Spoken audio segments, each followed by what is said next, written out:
Héctor Becerril. Así comienza ¿Quién tiene la razón? Con Patricia del Río. Muy buenas noches, queridos amigos. La noticia que nos ha dejado a todos perplejos hace unas horas fue que no solo teníamos un solo miembro de la Junta Nacional de Justicia, sino que cuando este se disponía a jurar, resulta que tampoco cumplía con los requisitos porque hay un pendiente judicial que no se ha resuelto. Esto no descalifica a la persona como individuo, es un tema que está pendiente, que no se ha terminado de esclarecer, pero sí lo descalifica por el momento como miembro de la Junta Nacional de Justicia. Por eso se suspendió a último minuto su juramentación y han empezado las críticas de 1000 formas sobre este proceso que, hay que decirlo, hasta este momento se puede considerar un proceso fallido. Esto no quiere decir que el Consejo Nacional de la Magistratura que teníamos antes fuera bueno. Hoy hemos escuchado al famoso doctor Rock dando explicaciones en la audiencia a la que había tenido que asistir, y basta escucharlo para saber que la forma como se elegían representantes del Consejo Nacional de la Magistratura era la más incorrecta. No entendemos cómo personas con ese perfil podían llegar a elegir a los jueces y fiscales de nuestro país. ¿Qué está fallando en este proceso? ¿Por qué no podemos avanzar? ¿Por qué pareciera que se les escapan las tortugas a los miembros de la comisión que están eligiendo a las personas de la Junta Nacional? Bueno, para eso tenemos 3 abogados, o sea, acá nosotros tenemos nuestra propia comisión, que nos van a ayudar a esclarecer estos hechos y a ver, sobre todo, dónde está el error y dónde está la solución. Porque gritar todo está mal tampoco ayuda en nada. Nos acompaña el ex decano del Colegio de Abogados, el ex fiscal superior, el doctor Pedro Angulo. Doctor Angulo, buenas noches. También está el profesor principal de la Católica y constitucionalista Gorky González. Señor González, ¿cómo está? Y ya también amigo de esta casa y abogado penalista, el doctor César Azabache. César, buenas noches. Bueno, ya sabíamos que el examen había sido malo, ya sabíamos que había jalado un montón de gente, ya sabíamos que había pasado gente como el señor Dumet, que tenía una conducta reprochable con respecto a su participación en redes sociales, pero nadie se imaginó que en el momento en que el señor iba a jurar, en el que el señor elegido iba a jurar, se iba a caer la juramentación, porque resulta que tenía un caso pendiente que, si bien se ha archivado en lo penal, sigue en un contencioso administrativo. ¿Cuáles son las primeras reflexiones sobre este punto? A ver, doctora Azabache, empecemos por usted. A ver, primero creo que es importante ubicar nuestras expectativas, ¿no? Este proceso es importante, es la saga de todo el ciclo que comenzó con el mensaje de julio del 2018 y condujo al referéndum. Eso lo hace especialmente significativo, es un hito dentro de el intento de desmontar a una mafia, a los cuellos blancos que atravesó el Consejo de la Magistratura. Es por tanto una acción importante para depurar las interferencias en el sistema de justicia, pero hay que tener en claro que esta no es la reforma judicial.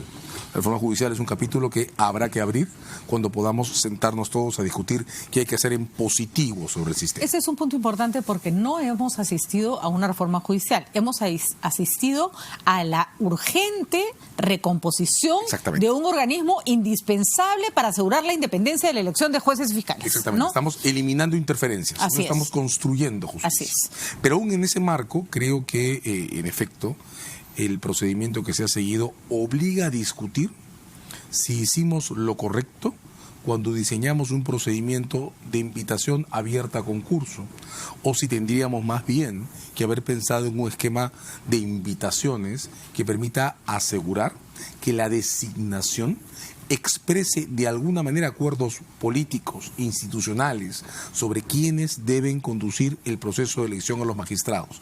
Esta no es una plaza pública, no es una dirección general, no es un puesto al que se pueda entrar, creo yo, por exámenes o cosas de este tipo. Y de hecho, los miembros de esta comisión especial que elige no están en esos puestos por su habilidad académica, de modo que probablemente no sea el examen el mejor filtro, y probablemente tendríamos que haber entrado a un sistema mucho más dirigido a captar a las mejores cabezas del sistema legal para poder crear un consejo propiamente de notables, una Junta Nacional de Justicia que represente lo mejor del pensamiento jurídico local, ¿verdad? De acuerdo, estamos en un proceso de ensayo-error y hay que decir, esa parece una posición muy sensata, pero también vamos a ponernos realistas. Si ese hubiera sido el planteamiento inicial, iban a arrancar las críticas de ay, otra vez se va a escoger a dedo, iban a meter a sus amigos. O sea, lo que pasa es que cuando estamos en el escenario B no nos acordamos de lo que hubiera pasado si hubiéramos tomado el escenario A, ¿no es cierto? Pero solo para cerrar en pequeño, es que yo creo que corregir el proceso no significa asumir que no debimos hacerlo así. De acuerdo, lo hemos totalmente de acuerdo. Ha salido mal. Pregunta al doctor Angulo. Doctor, ¿usted cree que se podría presentar una opción mixta? Por ejemplo, que algunos de los miembros sean elegidos por invitación y otros, porque son 7, ¿no es cierto? 7, digamos, titulares, 7 suplentes. Y que otros sean elegidos por concurso, porque no sé si ni siquiera encontraremos 14 que quieren ser invitados, ¿no es cierto? A ver, yo creo que siempre en la práctica, no en lo teórico, se van a dar los problemas. Yo no creo que exista un sistema perfecto que sea mejor que el otro. Si no, pregúntele a Gareca después del partido de Brasil. Todo depende de las intenciones, de quiénes están. Yo creo que la comisión está haciendo bien el trabajo a partir de que, en principio, cuando tuvieron el primer problema, calificaron muy pocos, han quedado en que debe ser lo mismo, ¿no? Porque ¿qué hubiera pasado que unos son evaluados de un modo y otros de otro?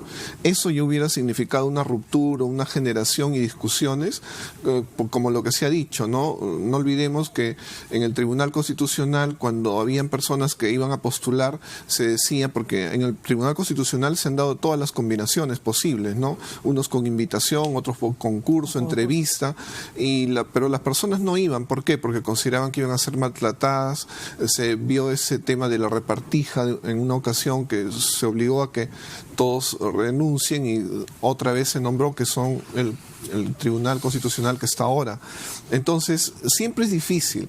Yo diría que algo bueno, lo estábamos conversando con César, es que no se ha cuestionado que el examen haya sido vendido, que ya la gente lo tuviera. Así es. Eso me parece algo ya es un logro. Se ha criticado el hecho de si esa era la manera más adecuada de evaluar a personas que accedían a esos puestos, ¿no? Así es. O sea, es como si pudiese haber tomado otro examen o evaluado de otra manera, Y ¿no? justo sobre eso yo recordaba, ¿no? Que cuando yo era fiscal conversábamos con jueces y a veces habían algunas personas que estaban allí en la condición de miembros del Consejo Nacional de la Magistratura, pero que nosotros decíamos, esta persona me está preguntando así y probablemente ni él sabe la respuesta. Uno se siente que lo califican personas que no han pasado por un examen. El hecho de que pasen por un examen y sobre todo ahora que toda la composición es por abogados, evidentemente si lo pasan quiere decir que tienen una autoridad, un conocimiento, que no es todo, pero por lo menos es una parte. Vale la pena, y acá le preguntamos al doctor Jorge González, hacer un examen en el que se miden conocimientos que cualquiera los puede encontrar con 3 teclas en una computadora. Yo recuerdo, por ejemplo, en exámenes que he dado en la universidad, en la Facultad de Literatura, ni siquiera en la Facultad de Derecho, porque ahí no estudié, que muchísimos exámenes eran con la bibliografía sobre la carpeta, porque nadie esperaba que te aprendieras de memoria, no sé, pues la declinación de los verbos en latín, no era importante para los fines que buscaban evaluar otras cosas. Y esta vez este examen, y creo que no es culpa ni siquiera de quienes han enviado las preguntas, sino los que escogen. Claro. No, hay una suerte como de ensayo-error. No sabes muy bien finalmente cómo evaluar una cosa que es nueva. A ver, doctor González, usted ayúdenos a interpretarlo. Bueno, las preguntas de un examen están siempre en función de lo que se espera como competencia. Y del perfil de la persona que se requiere, ¿no? En este caso. Yo suscribo mucho de lo que ha mencionado César a propósito de que aquí no estamos escogiendo al director de una oficina pública.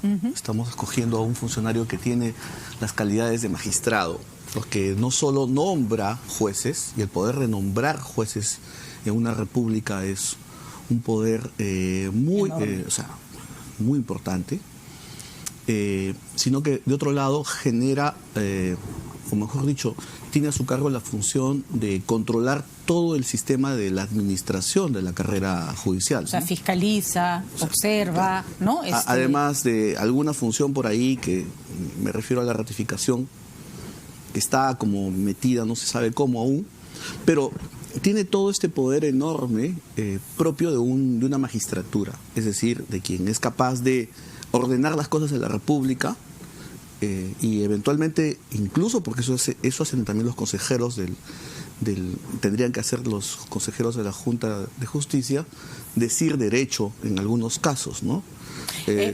Su función disciplinaria tiene en gran medida un sentido, un significado muy semejante al de los jueces.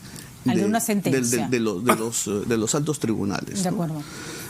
Yo creo que ese punto es bien importante, sí, porque no son personas que están ahí para elegir empleados, son personas que están ahí sí, para diseñar que los jueces y los fiscales que van a formar parte del proceso del sistema judicial son los elegidos para administrar la justicia del país. Entonces están como dándole forma de alguna manera al Estado, a la parte que se encarga de la justicia, sí, ¿no? En el mundo contemporáneo este tipo de institución se observa claramente en la tradición eurocontinental. Es verdad que incluso hasta en los Estados Unidos existen en algunos estados pequeños consejos, que lo que pasa es que en los Estados Unidos se superponen hasta 4 formas de elección de jueces, pero el modelo propiamente, el del Consejo de la Magistratura, que tiene que ver con el de la Junta, lo vemos con claridad en su evolución a partir del caso italiano, por ejemplo, del 47. ¿Nos pone un ejemplo concreto? ¿Cómo se elige? Bueno, en el caso italiano hay una particularidad, porque estamos hablando de alrededor de 27 miembros, la mayor parte de ellos son jueces, un porcentaje mínimo viene nominado por el Congreso de la República y son básicamente académicos, y además está presidido por el presidente de la República, en un contexto político diferente al nuestro, que es el de un ejecutivo dual, donde hay un presidente de la República y hay un jefe de gobierno. Ya, pero queda claro que son instituciones en las que no cualquiera elige a un juez o a un fiscal, ¿no? Y esos miembros tienen una función muy importante, que es la del autogobierno del sistema judicial, cosa que en nuestro modelo no está, porque el gobierno, el Poder Judicial está radicado en el propio sistema de justicia, en el propio Poder Judicial, ¿no? Aquí está en el Consejo. O sea, hay, ¿cómo diríamos?, una evolución en el tiempo, ¿no?, que ha venido madurando de manera diferente en América Latina e incluso en Europa, ¿no? Lo que está claro es que no son funcionarios, como decía César, que puedan ser elegidos por un headhunter. Sí, equivalentes a un director de oficina. De acuerdo, no pueden ser elegidos por un headhunter. Acá no se trata de competencias, acá se trata de personas cuyo valor tiene que ver más en la trayectoria, el criterio y la entereza que en su conocimiento estricto y detallado de las leyes. Vamos a ver algunas de las reacciones que tuvimos el día de hoy, Catalina, sobre todo en el Congreso de la República a raíz de este fracaso, porque es un fracaso, no lo podemos llamar de otra manera. Vamos con las primeras declaraciones. Rosa Bartra me parece que fue una de las que se pronunció al respecto. Lo que ha pasado el día de hoy con el fracaso rotundo de la elección de los miembros de la Junta Nacional de Justicia, algo tiene que hacernos pensar, algo tiene que movernos, porque la fórmula es exactamente la misma. Una junta de notables, expertos, que llevan una propuesta que el Ejecutivo hace suya, que impone al Congreso. En un caso nos la impusieron incluso con referéndum. Y el día de hoy seguimos sin junta y vamos a seguir sin junta por varios meses más. Ni uno solo. El fracaso es rotundo. ¿No nos dice nada eso, colegas? ¿Nada? Nuevamente, junta de notables, comisión de alto niveles, ¿no? Comisión de alto nivel, impuesta al Parlamento, cuestión de confianza, o te cierro si no me apruebas mis esencias. ¿Y esas esencias, colegas, acaso no son la columna vertebral de esta reforma? Lastimosamente, las cosas cuando se hacen apresuradamente no salen bien. Estos temas teníamos que estudiarlos con mayor profundidad para analizar casualmente cada uno de los detalles y aristas que se pueden presentar en el camino. Yo no quiero que pase eso con la Constitución, por ejemplo, ahora que estamos reformando el tema de partidos políticos, donde estamos haciendo numerosos cambios a la Constitución y a la ley de partidos. El apresuramiento no nos va a llevar a tener soluciones más rápidas. Ya deberíamos tener una junta que esté evaluando a jueces y fiscales, y no la tenemos. ¿Por qué? Porque la ley se sacó a presión y, bueno, los propios encargados en este momento. Bueno, ese es un aprovechamiento político bastante interesante de lo que está ocurriendo, pero acá yo no me atrevería a preguntar, ¿el Congreso está libre de polvo y paja de este asunto? No, pues ellos no fueron los que aprobaron ese sistema y lo conversaron y lo discutieron. Sí, yo creo que la gran frase de esta noche es ensayo-error. Exacto. En los hechos, en términos institucionales era imposible no interrumpir el ciclo del Consejo de la Magistratura. Además, no hemos escuchado una alternativa importante, coherente, bien estructurada de parte del Congreso. No hubo plan B nunca, ¿no? La velocidad de este proceso la ha impuesto el tamaño de la crisis. Así es, exactamente. Y la solución ha sido esta, claro. En la que el Congreso ha sido un parte de, pero por ¿no? supuesto, parte, porque además el paquete de reformas que vinieron en agosto del 2018 no se aprobó al pie de la letra. Así es. Se discutió y se debatió bastante e incluso hubo problemas como el que se generó en el Senado. ¿Y cómo no iba a haber apuro? Claro que había apuro. Bueno, por supuesto, sí, es una situación gravísima. Entonces, de esto todos somos responsables. Hay que tomar en cuenta además que de este retraso nos perjudica también a todos, porque en efecto en este momento tendría que haber una entidad legitimada revisando el proceso de decisiones del Consejo de la Magistratura que fue removido. Entonces lo que queda hacer es en efecto parar y empezar a revisar ajustes muy rápidos, porque esta Junta tiene que poder nombrarse, aunque haya que cambiar en parte los instrumentos legales que están usándose para impulsar este proceso. Tal vez las llaves, creo yo, puedan estar en efecto en revisar el concepto del examen, revisarlo, para no empezar. Se puede remover porque está en la ley, pero revisar los términos de examen y sí pensar en formas creativas de promover invitaciones, aunque sea dentro del marco de este proceso complejo, que hay que decirlo, en mucho está inspirado en correcciones al proceso anterior de designación del Consejo. O hay formas, se le puede asignar puntaje extra a personas que ya tienen una trayectoria conocida, ¿no? O como decía Gorky, ¿Por qué va a empezar del mismo escalón una persona que no tiene una trayectoria versus una que ya la tuvo, ¿no? Porque se puede revisar los términos del examen para adecuarlo, no a un postulante a un juez, sino a un postulante a un magistrado de primer nivel, como ahora, es una junta de estas, ¿no? Lo del señor Patrón tiene una suerte, y es que ya pues declarado el concurso desierto podemos empezar de nuevo porque no vamos a tener doble estándar, ¿no? Casi que es una suerte que el señor Patrón se haya caído, porque ya si el señor Patrón aprobaba y juraba, íbamos a tener el problema de que teníamos a una persona elegida bajo un estándar y cómo íbamos a hacer para elegir a los demás. Así que es. Con la pena del caso, señor Patrón, porque creo que esto no lo descalifica moralmente como individuo, sino simplemente lo descalifica para este puesto. En este momento, sí creo que su candidatura es absolutamente inviable. A ver, doctor Angulo, ¿usted qué piensa? Perdón, yo creo que efectivamente es una posibilidad, todo tiene un matiz que se puede aprovechar. Yo he escuchado que cuando se hablaba del examen se criticó bastante, inclusive algunas de las preguntas en concreto, y que a mí no me pareció que estaba bien la crítica, ¿no? Por ejemplo, por dar una idea, jirafa la definimos como el animal que tiene patas largas, el animal que tiene cuello largo, que se alimenta de los arbustos altos, que da la patada más fuerte en el reino animal.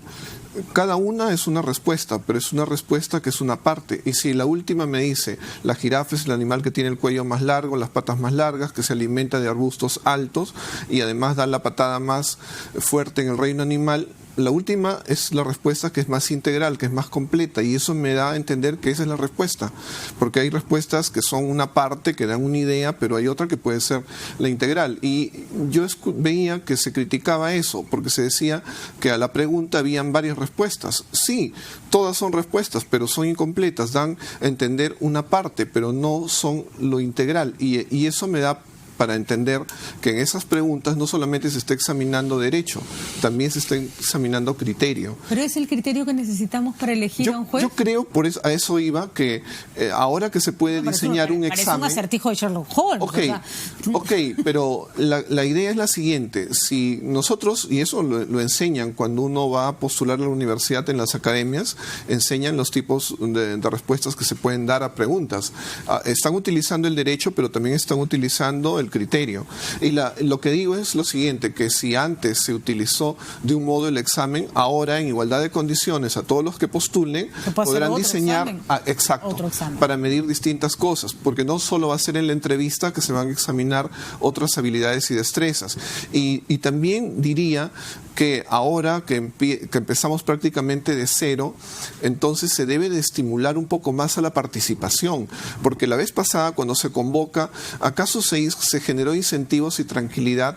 Porque hay personas que quizá tienen desconfianza de que alguien conozca el examen, de que hayan beneficiados. Entonces eso se tiene que tranquilizar a la gente para que puedan postular los que deberían estar ahí. Yo creo que las personas no las tienen a uno que someter ni al escarnio ni a la posibilidad de burla.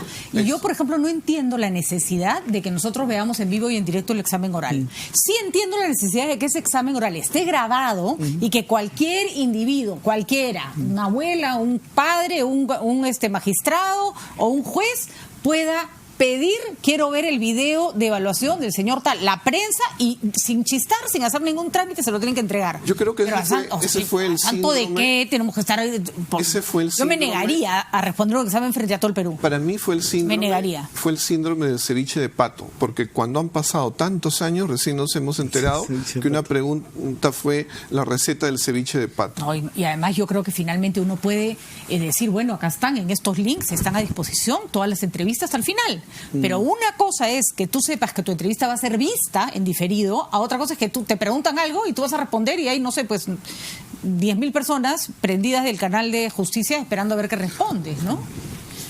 A ver, yo doctor González. Tengo la sensación de que todos hemos estado esperando a no sé, como entrar al cine, ¿no? Comprando nuestra canchita para ver la película. Totalmente de acuerdo. Y lo que estamos viendo todo este tiempo es la precuela, ¿no? O como en los años 60, 70, publicidad de hechos que están en el entorno, pero no vemos la película, ¿no?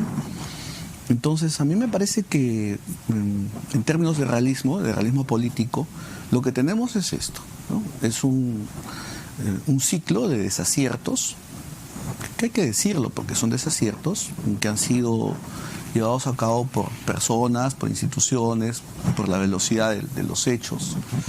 Incluso la clase académica no se ha comprometido con este tema.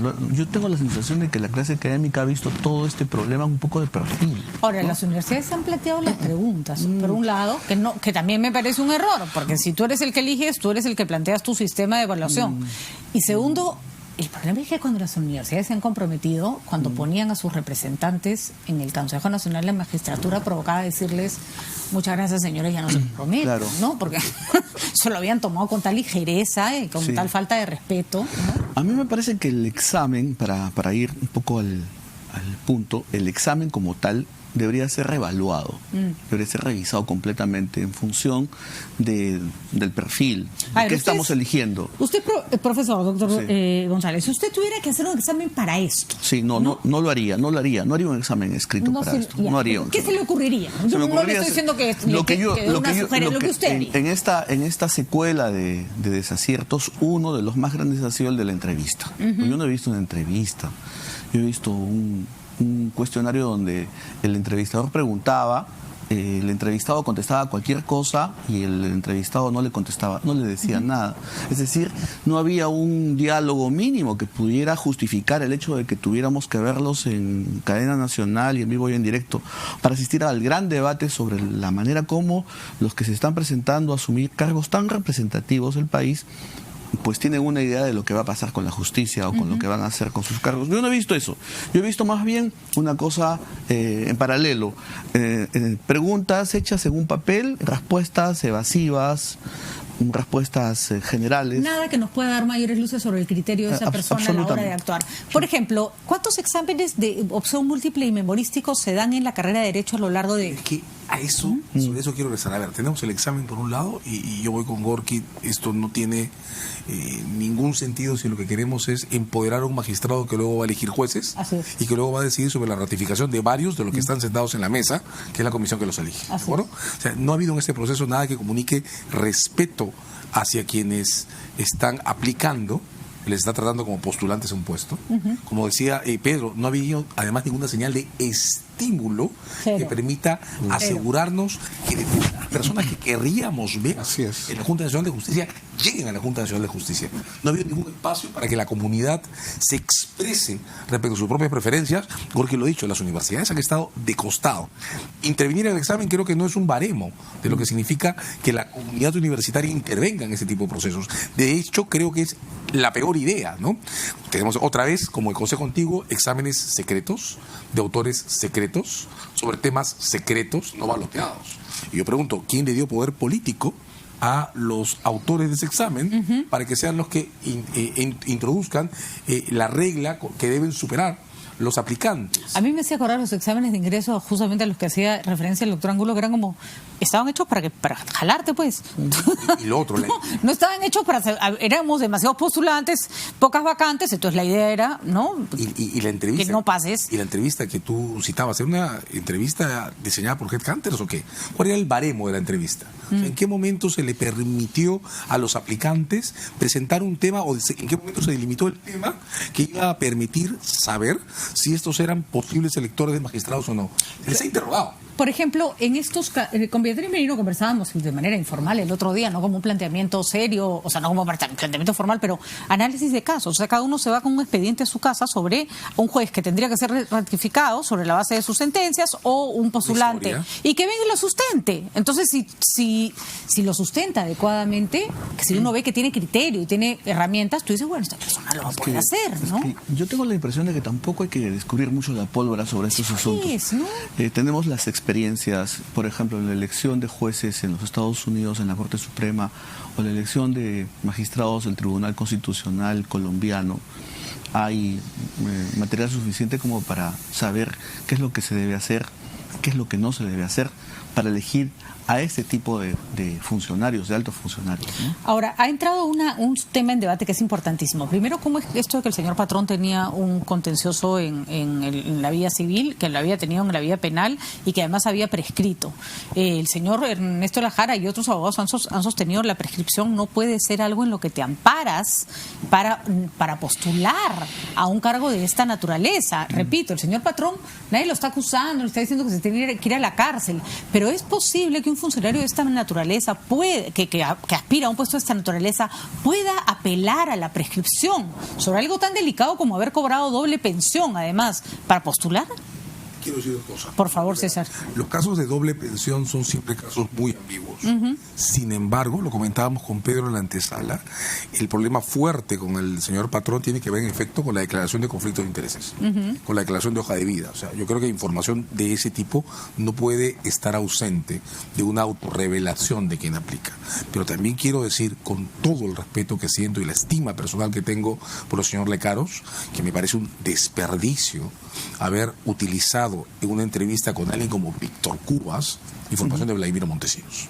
De Víctor Cubas, y lo voy a decir con un disclaimer, a quien conozco de hace muchísimos años. Soy testigo de su compromiso con valores republicanos, democráticos y respeto a los derechos humanos. No puede haber sido tratado así en público. Y lo digo lamentándolo porque también tengo gran afecto por el señor Lecaros. Pero esa escena no corresponde. El problema de poner las cosas en vivo y en directo. Uno, y ese es el problema de tener un diseño de entrevista para un aplicante, un cargo de ese tipo, que parece más bien el interrogatorio a un posible adversario que un espacio alturado de discusión. Oye, y además, eso es lo que no me queda claro. ¿Cuáles son los requisitos para haber llegado hasta ese punto? Porque si lo que había hecho el señor Cubas era tan grave, no debió haber llegado hasta la entrevista, ¿no? Preso, ¿no? Así es. Exacto, no tendría que haber llegado hasta la entrevista. Y por otro lado, tampoco debía haber llegado hasta la entrevista el señor Patrón sin que nadie notara el elefante en medio de la sala, ¿no? ¿Cómo es que no entiendo, ¿no? ¿Cómo es que todos estos miembros de distintos ámbitos del poder, del sistema de justicia en nuestro país no podrían haber detectado? Nadie pudo haber detectado debilidad institucional. Qué fuerte, ¿no? Debilidad institucional, ¿no? O sea, ¿cómo se le puede colar una cosa como esa? Pero es la proyección, como decía César también, es un reflujo de todo lo que hemos tenido en el sistema de justicia y que está ahí porque permanece, ¿no? Porque yo hubiera entendido si al señor Patrón le dicen en la entrevista, disculpe, usted tiene esto, ¿no? Explíquenos. Claro. Pero lo que no tiene sentido es, señor, ya vamos a condecorar, ya están todos listos para la juramentación. Perdón, nos acabamos de enterar. Pero de nuevo, por un tuit, además, ¿no? De nuevo, la corrección correcta de esa noche vuelve a ser ensayo-error. Esto nos ha salido mal colectivamente. Re mala. Entonces tenemos que reconocer responsabilidades compartidas, creo que de todos, de la comunidad académica, de la sociedad civil, de los poderes públicos, ahora, y rehacer el proceso. En una frase, ¿cuánto de lo que se aprobó como proceso se puede corregir y en cuánto tiempo? Antes de pasar a nuestro siguiente tema. Yo primero diría que la reacción en todo caso de la Comisión Especial me parece buena. Si no, recordemos cuando el doctor Gonzalo Chávarri también tiene cuestionamientos y sin embargo, a pesar de eso, se reúne la Junta de Fiscales Supremos, tiene apoyo y juramenta y después todo lo que se vino. Entonces, ahora no sabemos si de repente podrían aparecer nuevas cosas. Ahora, cuando se trata de corregir un grave error, la situación que se produjo en el Consejo Nacional de la Magistratura, definitivamente no se le podía tomar juramento teniendo ya la aparición de un hecho que amerita que se analice, y es lo que están haciendo en estos momentos. ¿Se debiera declarar desierto el concurso, César? Sí. Yo creo que hay que comenzar de nuevo, ¿no? Si hubo un ocultamiento de una información que era de nivel ético, definitivamente sí. Hay, doctor, espacio para el rediseño de las preguntas, el examen y la manera como se evalúa. Yo pienso que sí. Este es a pesar que ha sido esto aprobado por todo el proceso de evaluación, referéndum, etcétera. todo el proceso de evaluación denota un problema de debilidad, que es el resultado también de la falta de confianza, o mejor dicho, que produce desconfianza en la comunidad académica, en los posibles postulantes. En general, la confianza es un elemento central en la construcción de la vida en común y de la vida institucional. Si no hay confianza en lo que los otros hacen, entonces no camina nada. Entonces, yo diría que este es un momento interesante porque ya nos hemos equivocado de manera reiterada, pero hay un plazo hacia adelante. Además, les han ampliado el plazo. Me parece que son 6 meses más. Bueno, es cierto que es una circunstancia difícil para el país desde el punto de vista institucional, porque al no haber junta, pues tenemos un problema en cadena, ¿no? Con la OMPE, por ejemplo, el jefe de la OMPE debe ser nombrado por la Junta, y en este momento me parece que hay un gerente que está ocupando ese cargo, un interino. Lo propio pasa con la RENIEC. Tienes un montón de fiscales y jueces que tienen que ser y además removidos, todo el proceso de revisión que implica, ¿no? Que implica pues su función, ¿no? De jueces fiscales. De acuerdo. O sea, hay un montón de temas embalsados ahí. Es enorme, solo una frase de urgencia. Es un costo enorme, pero también tenemos que tener en claro que no debemos salir con un procedimiento de urgencia ahora. Porque en estas condiciones un procedimiento de urgencia se convertiría en definitivo. Y finalmente, hay que hacerlo bien. Esto se aprobó por referéndum, pero ¿qué fue exactamente lo que ¿hasta qué nivel de detalle se aprobó por referéndum? Porque lo que se aprobó por referéndum no se puede andar moviendo. Solo la reforma constitucional. De acuerdo. Entonces, este desarrollo sí se puede. La ley se aprobó luego, ¿no? De acuerdo. Ahora, está bien el hecho de que esté en el examen, al margen de las críticas, pero ese examen se puede rediseñar en relación a contenidos, en relación a objetivos, finalidades, lo que se quiere evaluar. O sea, que hay espacio para corregir. Claro. Y la verdad, señores del Congreso, sí, salió todo mal, pero la verdad que a ustedes tampoco les ha salido todo bien, así que no están como para ponerse de ejemplo de que todo sale perfecto, y tampoco para tomar esto de base para no seguir con la reforma política. Así es. Es verdad que las cosas no se pueden hacer a toda velocidad, pero es verdad que tampoco no se pueden hacer a paso tortuga, de tal manera que nunca se hace absolutamente nada. Es mejor equivocarse por hacer que pasar piola por no hacer absolutamente nada. Vamos a una pausa y la siguiente discusión parece pintoresca, pero tiene que ver con una discusión sobre derechos civiles, uso de espacios públicos y en qué momento estamos en nuestro país entre una ola conservadora y una ola más bien que busca que se reconozcan sus derechos en una sociedad bastante discriminadora. ¿Debe o no debe la marcha del orgullo gay que de la comunidad LGTB llegar hasta las puertas del Congreso de la República? Regresamos con esa discusión en un momento.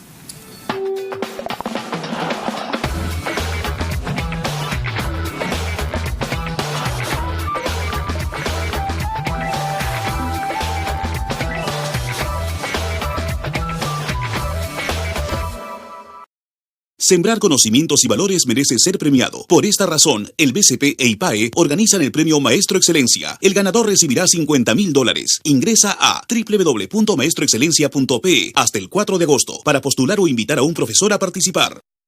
La ganadora de 9 premios Grammy vuelve a Lima para repasar lo mejor de su exitosa carrera. Norah Jones en concierto. 4 de diciembre, Anfiteatro del Parque de la Exposición. Entradas a la venta en Teleticket desde el 1 de julio. Preventa exclusiva a clientes Interbank 29 y 30 de junio. 25% de descuento con tarjetas Interbank. Norah Jones en Lima. Es una experiencia Move Concert. Todo listo para el vuelo del dron, que nos llevará desde el valle hasta la planta de operaciones del proyecto Tía María. El punto de partida es la plaza de Cocachacra. La primera escala es el punto donde se ubicará el yacimiento La Tapada, a 3 kilómetros en línea recta del Valle de Tambo. Segunda escala es el punto donde se ubicará el yacimiento Tía María, a 7 kilómetros en línea recta del Valle de Tambo. Nuestro vuelo finaliza en el punto donde se ubicará la planta de operaciones de Tía María, a 11 kilómetros en línea recta del Valle de Tambo. La disfunción eréctil y la eyaculación precoz tienen tratamiento. Llame y separe su cita médica al 01748-1900, bostonmedical.la. Sembrar conocimientos y valores merece ser premiado. Por esta razón, el BCP e IPAE organizan el premio Maestro Excelencia. El ganador recibirá $50,000. Ingresa a www.maestroexcelencia.pe hasta el 4 de agosto para postular o invitar a un profesor a participar. Hoy, todos andan en su mundo. Y siempre hay alguien que se pasa de la raya. Y otros que aún no saben cuál es su camino. Pero siempre hay una esperanza de ver un cambio. Es tiempo de fiestas y sabemos por qué chambeas. En Caja Arequipa queremos impulsar las buenas noticias. Saca tu crédito al toque para lo que más necesites y ayudarás a devolverle la sonrisa a más niños. Caja Arequipa, impulsando tu bienestar. La disfunción eréctil y la eyaculación precoz tienen tratamiento. Llame y separe su cita médica al 01748-1900, bostonmedical.la. Que del tema judicial se encarguen jueces y fiscales. A ver si los políticos comenzamos a hacer la tarea que nos compete. Que no es ver a quién metemos preso. Eso es tarea de jueces y fiscales. Primeros días de agosto, entonces, deberíamos de tener decisión. Los frutos del caso, producto de la negociación. ¿Ustedes están considerando, dentro de el fruto de esta renegociación, que el precio de los peajes baje? Está puesto sobre la mesa.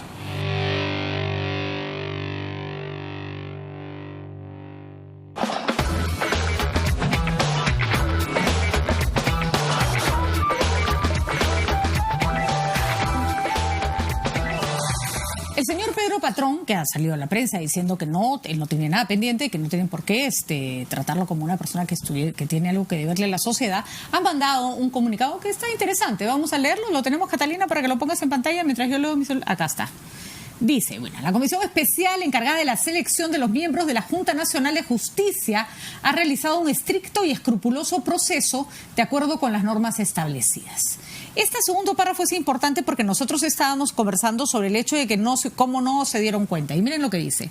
En lo referido al proceso se han dilucidado todos y cada uno de los extremos que podrían significar cuestionamientos en cuanto a la idoneidad de los postulantes. Es así que con fecha 18 de junio del presente año formulé por escrito todos los descargos que la Comisión me solicitó sobre un fenecido proceso penal. En consecuencia, los hechos que se imputan como causales del cuestionamiento de mi ejercicio como miembro de la Junta Nacional de Justicia ya habían sido resueltos y decididos satisfactoriamente en su momento por la Comisión Especial y la Secretaría Técnica de la misma. Esa información es fundamental, porque si al señor se le pidieron sus descargos, el señor explicó y el proceso para él siguió adelante y en la entrevista no fue materia de cuestionamiento, entonces ¿a qué ha respondido?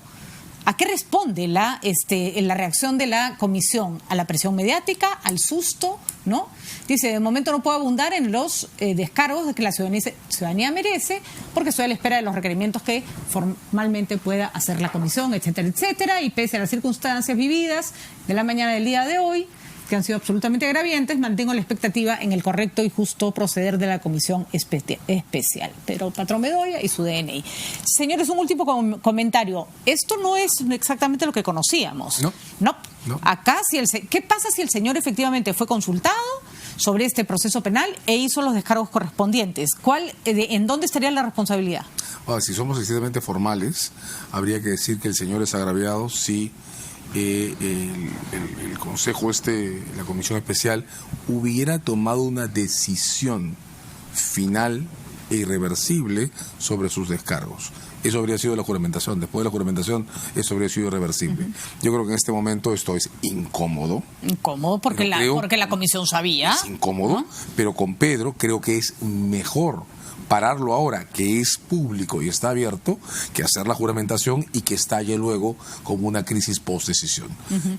Me solidarizo con él. Yo creo que tiene todo el sentido del mundo que se sienta maltratado, pero la solución institucionalmente sigue siendo válida y él puede volver a postular en el nuevo procedimiento que se haga. Y sobre todo hay que decirle al señor patrón que que no se aferre a estas circunstancias, porque al final el que más daño le van a hacer va a ser a él, ¿no? Pero ojo, nosotros habíamos cuestionado el hecho de si la Junta no sabía, la Comisión no sabía, no, sí sabían, ¿no? Aparentemente sí. Yo diría que es, como dice César, incómodo, extraño, por no decir anómalo, pero la circunstancia actual creo que obliga a generar un desenlace por el bien de la institución, del sistema de justicia, y creo que lo que corresponde es eso, ¿no? Y una renuncia, ¿no? Y un renunciamiento. Un renunciamiento. Claro, que además daría a él le daría una señal, ¿no? Sí, para no insistir en ocupar un cargo sobre el cual ya hubo un cuestionamiento. Dejemos probablemente inmerecido, ¿no? Probablemente inmerecido en el sentido de que él presentó, explicó, pero igual fue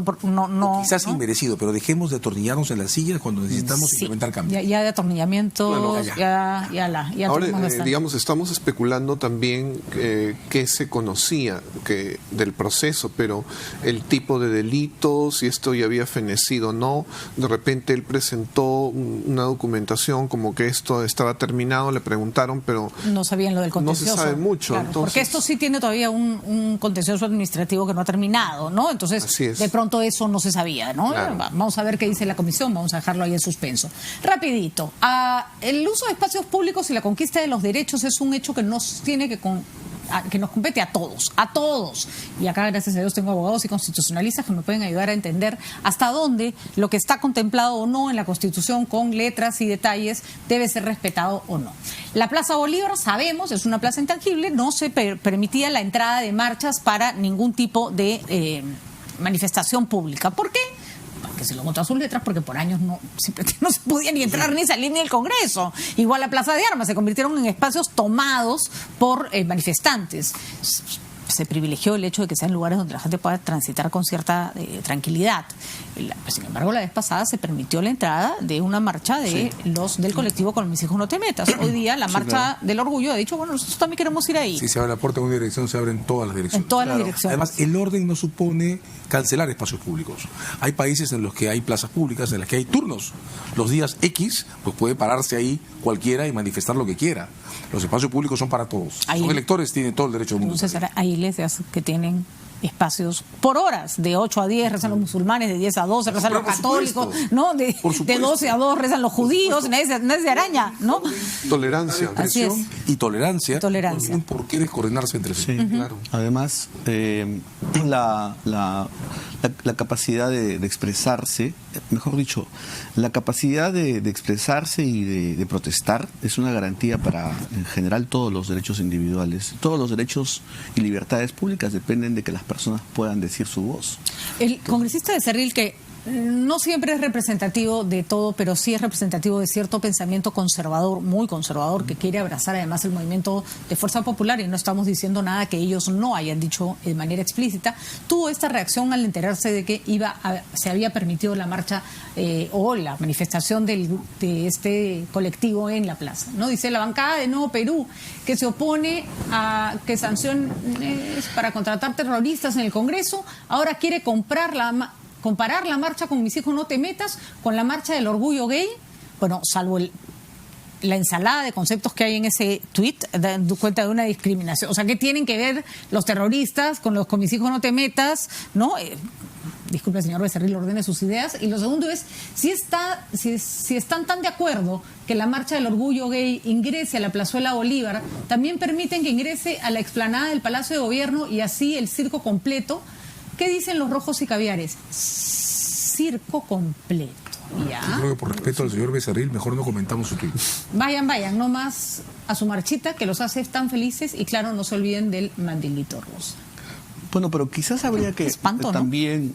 Quizás habría, espanto, por Dios. Sí, quizás habría que, más bien por razones de docencia, ¿no? Y por la función que deberían cumplir los parlamentarios, entender que las libertades públicas, incluso la capacidad de decir las cosas que el señor dice por Twitter, son parte precisamente del ejercicio de la libertad en términos generales, que tiene algunos límites. En el momento en el que se impedía, por ejemplo, ingresar a la Plaza San Martín, etcétera, seguramente el límite era alguna cosa que flotaba ahí, que se llama más bien razón de Estado, ¿no? Pero hay algunos límites que sí son razonables, ¿no? Por supuesto, ejemplo, seguridad. ¿cómo voy a ingresar ¿no? al Palacio de Gobierno? Si hay elementos de seguridad que lo justifican, pero me parece que en general la posibilidad de que podamos garantizar los espacios públicos para que las personas puedan usarlos, puedan manifestarse, es una garantía de los derechos de todos. Y además usarlos y manifestarse como les provoca, porque al señor Becerril le molesta, no sé, que haya trans, que haya personas que se visten con tacos, que haya otros que se ponen peluca. Una lástima que le moleste, pero él no puede decidir cómo se visten los demás, ¿no? He hecho un ejercicio docente, me acabo de dar cuenta que debí traer 3 mandiles rosados para compartirlos con mis amigos en esta sala. No, y además qué cosa tan interesante ver que en este pensamiento conservador está asociado el terrorismo, ¿no es cierto?, a la defensa de los derechos civiles de minorías, ¿no?, a el uso de símbolos para la defensa en contra de la violencia de la mujer. O sea, está todo colocado en el mismo en el mismo target. Por respeto a amigos conservadores que tengo, quiero pensar que estos tweets no expresan lo que un conservador racional puede decir sobre la sociedad y sobre el pensamiento de los demás. Creo que estos tweets son básicamente intolerantes. Y es una cosa distinta al conservadorismo. Sí. Quiero creer. Digamos, claro. Anda, revisa los tweets de tus amigos conservadores sobre el mandil rosa y no tuitean. Esos no son mis amigos. Esos no son tus amigos. Muy bien, justamente sobre tweets, no tweets, qué cosa dice la gente en redes sociales con un desparpajo después que cuando les preguntas en persona no se atreven a repetirlo. Vamos a conversar en el próximo bloque con Jesús Vélez. ¿Por qué? Porque hoy hemos escuchado a uno de los postulantes a la Junta Nacional de Justicia decir: lo que yo escribo no me representa. ¿Cuánto nos representa o no nos representa nuestro comportamiento en redes sociales y cuánto afecta esto luego nuestra vida esta de carne y hueso? Eso vamos a analizar en breves instantes, no sin antes, por supuesto, agradecer y despedirme de mis invitados. Muchísimas gracias, señores. Muchas gracias. Ha sido muy entretenido tenerlos, además muy esclarecedor, y como dice César y como hemos manifestado acá, ensayo-error, hay que seguir para adelante, no podemos sentarnos a rasgarnos las vestiduras y mucho menos echarle la culpa al del costado cuando este es un error colectivo, digamos. Muchísimas gracias. Jesús Vélez con nosotros en breve. Que volvemos.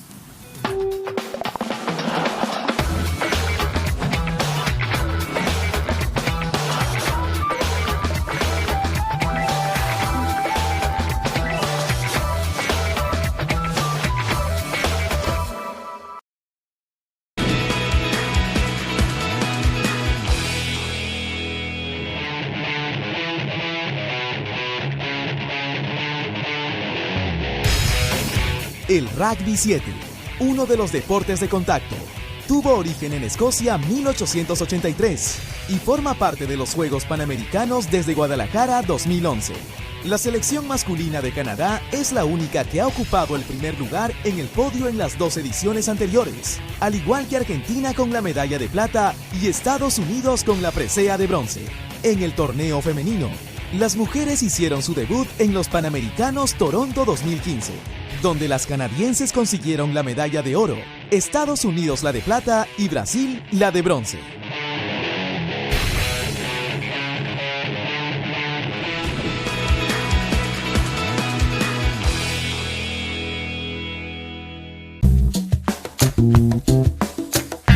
Tenemos que saber que todos nos encontramos en una central de riesgo. Si tú pagas tus cuentas a tiempo, vas a ser siempre categoría normal. Si tienes un atraso, probablemente hasta 8 días, podrás ser considerado como un cliente con problemas potenciales. Lo importante para todos nosotros es que siempre nos mantengamos con los pagos puntuales. Es vital entender eso. ¿Por qué? Porque muchas veces al estar registrados de una manera negativa, lo que vamos a tener son intereses más caros. Cuando una institución financiera te vaya a otorgar un préstamo, va a coberturarse, va a protegerse, porque puede ser que tú no le pagues a tiempo. Si tienes un comportamiento crediticio adecuado, tus tasas de interés serán más bajas. Aprovecha, sé consciente y paga tus cosas a tiempo.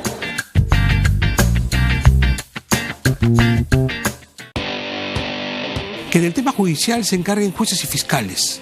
A ver si los políticos comenzamos a hacer la tarea que nos compete. Que no es ver a quién metemos preso. Eso es tarea de jueces y fiscales. Primeros días de agosto, entonces, deberíamos de tener decisión. Los frutos del caso, producto de la negociación. ¿Ustedes están considerando, dentro de el fruto de esta renegociación, que el precio de los peajes baje? Está puesto sobre la mesa.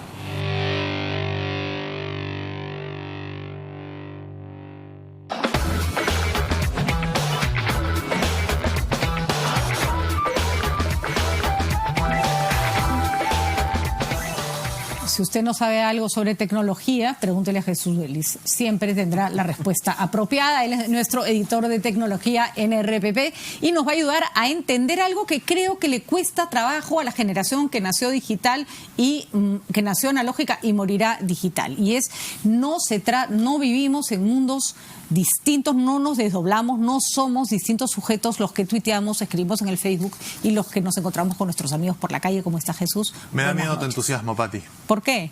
Tratar de explicar lo que está pasando en redes es una tarea titánica pero incluso para Jack Dorsey y Mark Zuckerberg, gente metida en el tema de redes sociales. Entonces, partamos por lo más sencillo.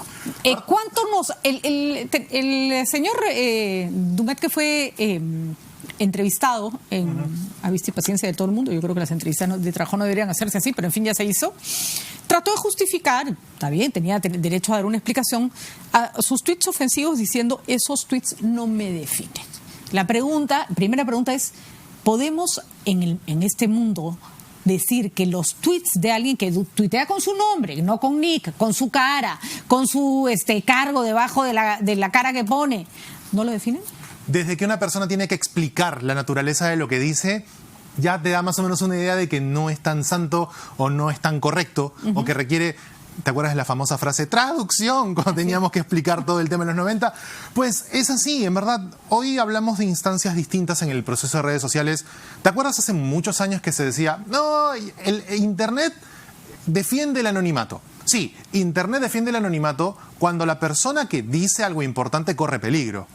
Pero hoy cualquier sátrapa en verdad puede esconderse detrás de un nick y decir lo que abiertamente le nazca. Y eso es un problema porque estamos avalando de manera equivocada este tema del anonimato. Pero en este caso específico, el señor Dumet, que firma con su nombre, obvio que te representa. Tú no eres una persona distinta en redes sociales de lo que eres en la vida real. Pasa mucho, Jesús, no sé si te ha ocurrido, gente que se permite mucho en redes sociales. Le salen unas personalidades que tú dices dónde las tenía escondidas, ¿no? Sí. Y te dicen la vela verde, te insultan y después te encuentran por la calle y te quieren saludar. ¿No te ha pasado? Que yo digo, perdón, ¿qué parte? Ya que no me pase, me voy a asustar, ¿Qué parte de se supone que no te caigo bien no nos quedó claro, no? Sí, lo que pasa es que, reitero, no existe o no debería haber una diferencia entre lo que sientes cuando escribes algo o pensar ligero cuando escribes algo que cuando te enfrentas a una persona. Por defecto deberíamos ser exactamente iguales en el tema digital y en el tema real. Hace muchos años ya se habla de estas tendencias de la inteligencia emocional. Hoy hablamos de la inteligencia digital, en donde uno de los aspectos importantes es, oye, tú eres una persona y eres una extensión de esa persona en todo lo que haces a nivel digital. Hay algo que me parece no estamos manejando. Cuando uno está cara a cara con una persona, tiene más reparos de decirle, me pareces un imbécil, ¿no? Sí, tal cual. ¿No? O qué feo te has vestido, o estás gorda, ¿no? Pero la gente en redes sociales pareciera que, como no te ve, no te tiene al frente, no sé si para un lapo, no sé, dice cosas que normalmente no diría, se cohibiría en persona, ¿no? ¿Nos permitimos mucho en redes sociales? Yo creo que no solamente nos permitimos mucho, sino que no estamos en una época en la que debemos asumir realmente que debemos ponerle freno a eso. Acuérdate de esto. Hablamos de redes sociales desde 15 años más o menos. La interacción es muy veloz desde que el ancho de banda llegó a nuestras vidas, en donde la interacción es mucho más veloz, en donde todo el mundo habla, responde, critica, y el síndrome de la última palabra, por ejemplo, en donde tienes que cerrar una discusión, sea lo que estés diciendo, eres el mejor cuando cierras una discusión en Facebook o en Twitter y el otro no te responde porque asumes que ganaste. Estamos en una época en donde no podemos avalar estas licencias, ni siquiera en digital. A ver, yo asumo, en base a lo que observo, en base a la cantidad de gente con la que interactúo en redes, lugares donde ya estoy menos tiempo, dicho sea de paso, tú das cuenta que hay gente que no siente realmente que lo que dice hiere. Un estudio de Microsoft... Oh, eso es impresionante. Claro. Impresionante cuando le dices, oye, ¿qué te he hecho? Y te dicen, ay, pero yo no te he insultado. Mira, un estudio de Microsoft reciente de este año mencionaba que el 27% de personas que está en redes sociales hoy en el Perú está pensando irse. Por justamente este factor tóxico que hemos generado, porque nadie se ha atrevido a poner una licencia creyendo o escondiendo el argumento de Internet es libre, en Internet puedes hacer lo que te da la gana.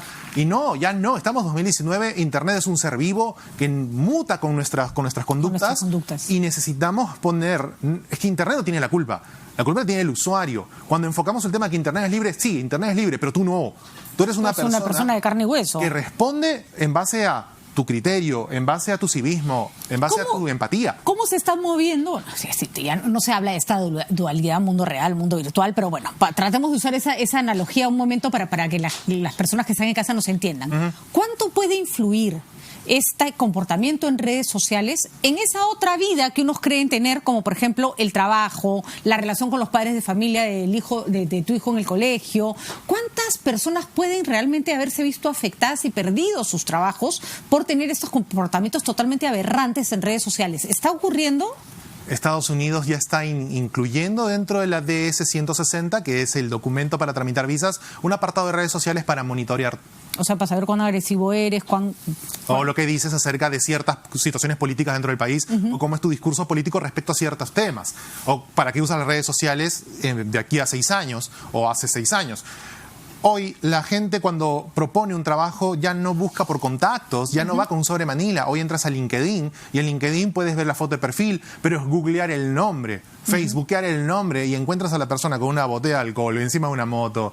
O cualquier actitud que realmente no represente lo que tú quieres para tu empresa, para tu institución, para tu familia. Una cosa que a mí me ha impresionado mucho, por ejemplo, varias veces encontrar personas que te insultan en términos absolutamente denigrantes, porque claro, no le vas a caer a todo el mundo bien, ni tampoco todo el mundo tiene que estar de acuerdo con tus ideas. Estamos hablando de personas que tienen expresiones muy fuertes, muy agresivas, que salen del contexto de una crítica normal, pero además te largan este comentario de horror, y cuando entras a su página tiene una foto abrazados con todos sus hijitos. Y su foto de perfil incluso incluye a sus hijos. Exacto, entonces tú has metido a toda tu familia en este comportamiento. Es peor todavía porque desacreditas a una persona que no tiene nada que ver. Por cierto, y es buen punto el que mencionas, no deberíamos exponer a los chicos a estas situaciones tan abiertas en donde cualquiera puede reconocer el rostro, cualquiera puede identificar datos acerca de tus hijos, buscar en el fondo de la foto qué lugar es y qué tanta frecuencia tienes respecto a ese sitio. Y a mí me gustaría preguntarle a esas personas que hacen eso oye, tú cuando estás con tus hijos en el carro o en Bogón y te encuentras con alguien que no te cae mal, ¿eres capaz de decirle todas las barbaridades que me acabas de decir con los niños mirándote?